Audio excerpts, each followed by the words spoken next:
Hi, I'm Lindsay from Sweet and Sour Firsties. If you're new here, make sure to like, follow, and subscribe for tons of weekly back-to-school tips and tricks to make it your best school year ever. This week, you're going to learn about 5 must-know team building activities. I'm going to teach you all about why team building is important, and of course, these 5 easy activities. Let's first talk about why team building is important. Team building should start day 1 in your classroom. This sets the tone for your whole school year. If you watch my video all about the first week of school, you have heard me talk about community building and team building before. If not, make sure to check out that specific video to have your whole first week planned for you. Specifically talking about team building though, team building and community building, again, set the whole foundation for your year. Your relationships are going to get you through everything. Think about how you want students to act and behave, not only towards you, but towards each other too. You have to build that. And it takes from the moment they walk into your classroom during that first day of school, all the way through the first 6 weeks of school, and again, continue throughout the school year. So if you're working on your first week plans, make sure to include team building in that. One of my favorite books that we read about team building is Teamwork Isn't My Thing and I Don't Like to Share. We love this book specifically because it goes into what not to do and how not to be a team player. Something else we do when we start talking about team building is we build an anchor chart together. We discuss, what does it mean to be a team? How do we work together? What does that look like? Again, being really explicit and modeling, showing them and telling them sentence stems even, especially think about those youngest learners, how we work together, what it looks like to be part of the team.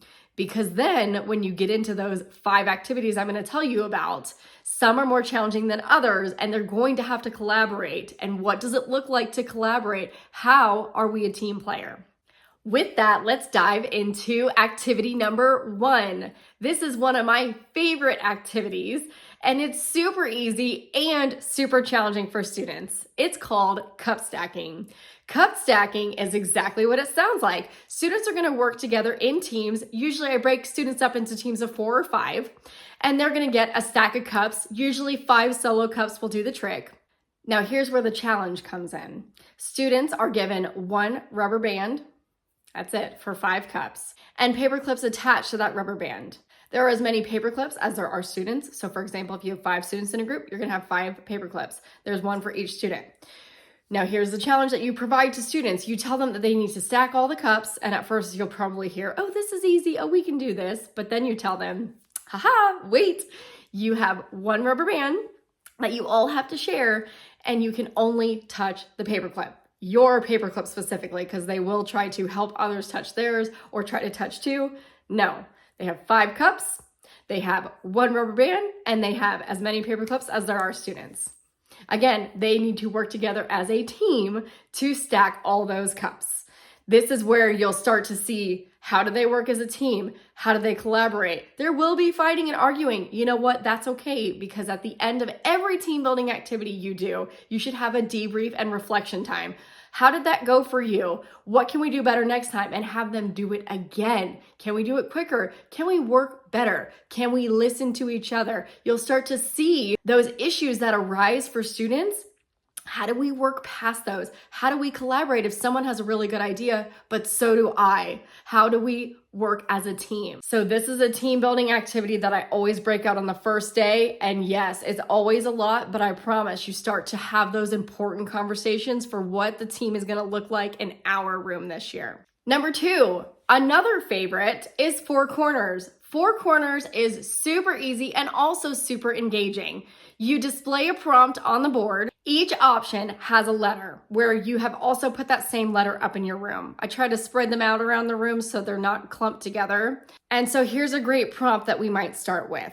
How are you feeling about being back at school? A, happy. B, sad. C, tired. D, anxious. Students get to reflect on how they're feeling, what choice they want, and then they get to go to that spot in the room.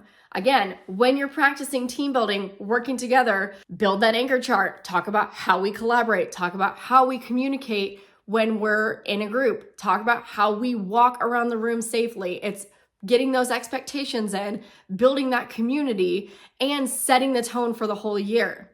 Once they've gone to their corner of the room, then have them find a partner and talk. Or if there's just a couple of them, you guys can all talk as a group. Have them talk about why they chose that answer. Get deep into that conversation. Again, depending on the age of your students, they may get really deep into the conversation or may they not. That's okay. But again, we're building those connections with students. Hey, you're feeling anxious about school? Me too. What's got you feeling anxious? Well, I'm feeling anxious about meeting new friends. And then they can start to have conversations. Not only are we building the relationships with students, but they're building the relationships with each other and beginning to form that team. Number three is another really fun one. And before I get into number three, I want you to notice something. Every team building activity I've discussed so far builds in movement for students. This is huge, especially during that first week back to school. Those first few weeks, students have to get back into their routine. Maybe they've slept in all summer. Maybe they're tired. No matter how they're feeling, they're gonna need to get in some movement. So get it in a positive way, like team building. These are all great ways to break up your day because you probably spent a lot of your day discussing expectations, sitting on the carpet, sitting doing activity quietly. Here's a good break for them and for you. And of course, like I said, with that last activity, building those expectations too. How do we work together? How do we walk in the classroom? You're still practicing expectation, but you're also incorporating movement, also building community. With that, let's dig into number three. Find a friend bingo. Students love this activity. This is another great way for students to get to know each other and of course, get in movement around the room. Every student gets a clipboard and a bingo sheet, and the bingo sheet has different prompts on it with a line for students to write their name. Again, I want to say you're going to want to make it super specific for students because you're gonna have students who are gonna try to finish it quickly. Here's what I do to make students successful. I tell them you need to try to get a bingo. Think like vertically, diagonally, horizontally. Tell them you can get bingos in different ways. Also challenge them. If you've already gone to this person, you cannot have that person again. It makes it harder for them because of course they're gonna go right to their friends first. Make it harder, make them get to new people. If you have those students who want to finish it really quickly, which you know you will, then have them go for a blackout. You can offer a small reward, maybe it's a sticker, whatever little rewards you have around, you can offer them a little reward if they get a blackout. It makes it last longer, they get to know more people, and it draws out the activity for those students who want to finish pretty quickly. But again, with this activity, you're fostering those relationships. They're getting to know each other. Hey, I didn't know you like to go to the park. I do too. Hey, I didn't know you went camping this summer. Our family loves to go camping. You're fostering those peer connections and building that community. Number 4 is another easy one that we love. Would you rather? Would you rather is a great activity that gets students super engaged. And here's how you build in movement with Would You Rather. So let's say you have a prompt. Would you rather play on the swings or on the slide? You have those two options showing for students. You can have them run to a side of the room for their choice. You can have them stand up and sit down for their choice. There are so many ways to build in movement with this activity. It's super easy. One of the reasons why I love it is because you can throw it up at any time, do a couple prompts, and then save it for later.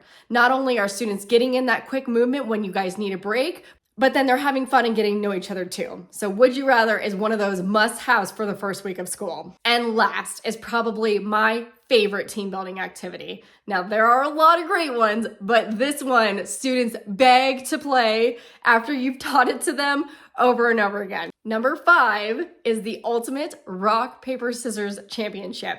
So I'll start by saying I usually leave this activity for our last thing that we do at the end of the first day together.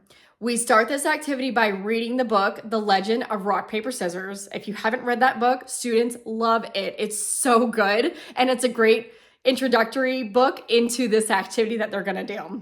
After you've read the book, you're gonna tell students, now you're gonna have your ultimate rock, paper, scissors tournament. Quickly review the rules of how you play rock, paper, scissors with a student, but here is how it's the ultimate championship and how it's different.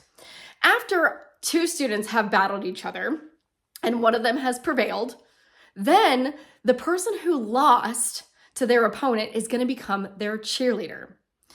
What's really cool about this activity is we're learning how to build each other up, cheer each other on, and work as a team. Because as more students battle, and one student always loses. Then by the end of it, you're gonna have 2 students with a ton of cheerleaders behind them. It's gotta be one of the coolest things to see when you do this activity and watch half of your class cheer for one student and half of your class cheer for another. They get so into this activity, y'all. It is one of my favorite ways to build community. And I promise after you do it with your students, they are gonna beg you to play it. And it's a great activity to do at the end of the day if you have extra time. And then the best part, if you leave this till the end of the day, then you've got them all hyped up and excited and you can send them on their way after their first day. They'll go home remembering that activity and feel so excited about their brand new class of students and how they were all cheering each other on. These are just 5 of my favorite team building activities. There are 15 total in this pack here that you can grab now in the description below with everything you need to do all these activities, including directions, materials, slides, whatever you need. They're engaging, fun, easy, and students love them. And better yet, it helps you build a solid foundation for your team for the whole year. I really hope you've enjoyed learning about these team building activities. If you have another favorite, please share with us in the comments. I love learning from you guys. This is how we learn and grow together. There are so many great team building activities that students truly love and really help set the foundation for the whole year. Thank you so much for watching. And again, if you haven't, make sure to like, follow, and subscribe for tons more weekly back to school tips and tricks. I'll see you next week.